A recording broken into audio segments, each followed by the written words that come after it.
This morning, G-Man, the first major biography of J. Edgar Hoover in 3 decades, and a new look at the most important non-elected official of the 20th century. J. Edgar Hoover served as FBI director for almost 50 years, shaping this country in unprecedented ways. The author of this towering book is Beverly Gage, who we met where she works as a professor at Yale University. Each of the special agents of the Federal Bureau of Investigation must be ready and capable to meet any challenge. J. Edgar Hoover served 8 presidents, 4 Democrats and 4 Republicans. The kind of bipartisan survival that seems impossible today. As Beverly Gage writes about in G-Man, J. Edgar Hoover and the making of the American century. One of the things that really fascinated me about Hoover, and that I think people don't think about very much now, is that he did that not just by strong-arming people and threatening them, but because he was actually really popular for most of his career and had very widespread support, especially in Washington.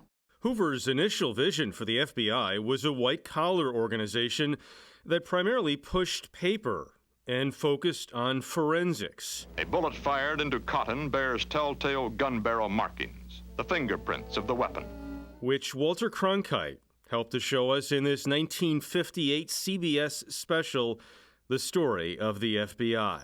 A speck of paint taken from a bumper reveals the make, year, and model of a car involved in a crime. But violence eventually led FBI agents to respond in kind.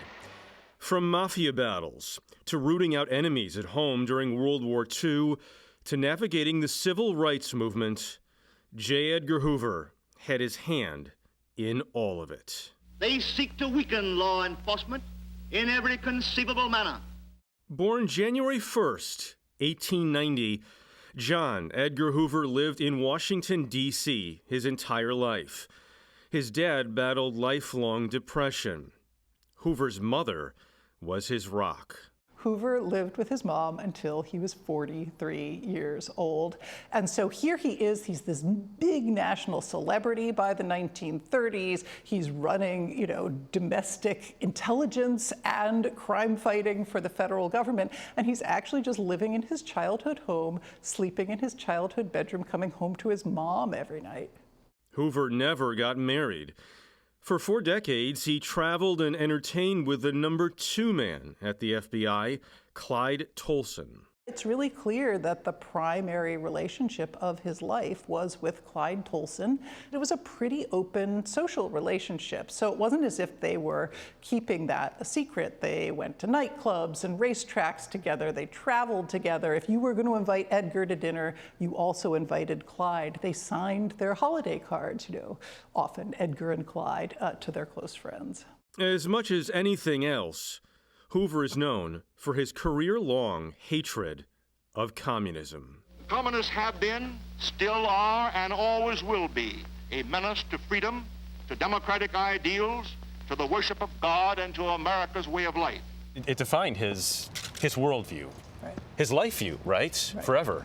Yeah, that's actually what fascinated me, and what made me want to write a biography about him in part is that I saw these ideas in formation. Today, Hoover is remembered as a man who, yes, checked communism, but hindered other progress, including the infamous COINTELPRO operations, in which the FBI spied on American political groups by burglarizing, wiretapping, and collecting damaging information on critics and leaders like Dr. Martin Luther King Jr.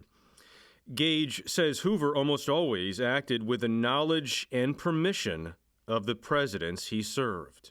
You say that after more than a decade of study, you did not emerge an admirer of J. Edgar Hoover. Why? Well, I think Hoover was a big force for kind of limiting democratic possibility in the 20th century. He understood himself actually to be the person policing the limits of American democracy. And for him, that sometimes meant going after violent organizations like the Ku Klux Klan, but often it meant going after left-wing organizations and people he simply didn't agree with. Hoover died in office at the age of 77 after 48 years in charge.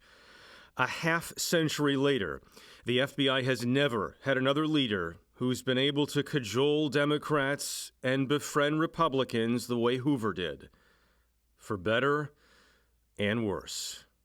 Why couldn't he walk away?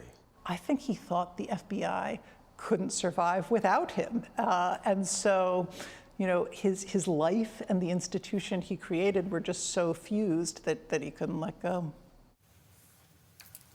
Post-Hoover, the new rule became you're FBI director for 10 years. Right. Mm-hmm. And that's it. And what's really interesting is you look at the polls, and it's pretty obvious, you just look in general. After Hoover left, Republicans tended to love the FBI, and Democrats distrusted it, didn't like it very much. Today, it's the exact opposite.